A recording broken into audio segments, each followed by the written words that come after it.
Proxy files have been an important way to improve editing performance on high-end media projects for many years. As computers became more powerful, real-time playback of camera source footage became more common, and many productions took an online-only approach to editing, rendering their deliverables directly from their source footage with no intermediate compression.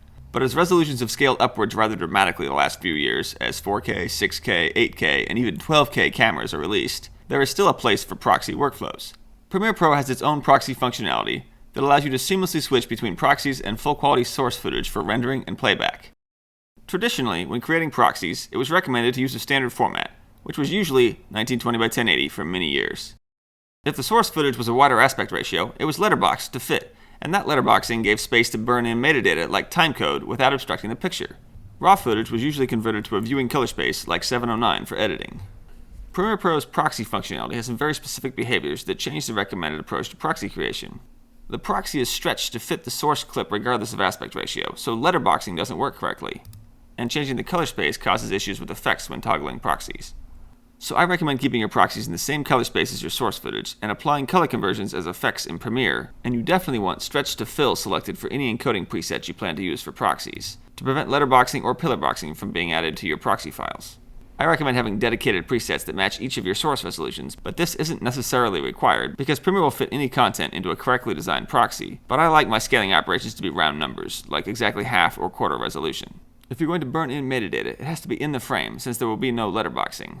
This should be less necessary since tracking back to the original should be handled by the application, but it may be beneficial to have a burn-in as an indicator to identify when proxies are enabled. These can be set in the encoding settings for your ingest preset.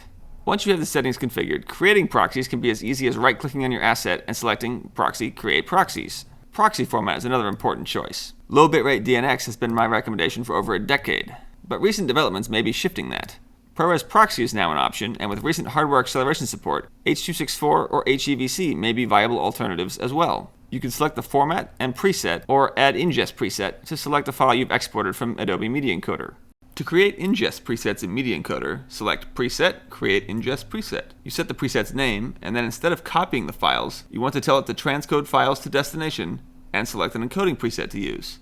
You right-click the preset to export it to a file, and then you can add that ingest preset into Premiere Pro's proxy generation tool. Now that ingest option is available, and when we create that proxy, it queues the transcode in Media Encoder, and then attaches the resulting file as a proxy to the source clip in Premiere. You can even tell Premiere to make proxies automatically whenever you import media in the project ingest settings. You can also start by importing correctly created proxies and then attach the full resolution media later for the same final effect. In that case, it is important to make sure you set default media scaling to scale to frame size if you plan to do any framing work with low-res proxies.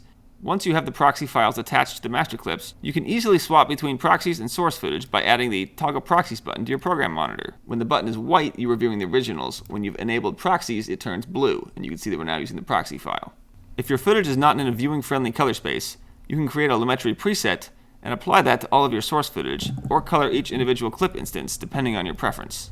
The color space is maintained when I turn on proxies or not. Now you can work quickly with your proxies and render from full quality outputs when you're ready to export.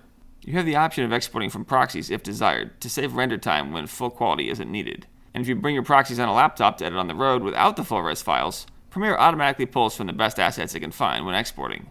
Another way that I use proxies of a sort is when making my own preview layers for complex sequences, but we will dive into that process next time. For more detailed info, check out techwithmikefirst.com.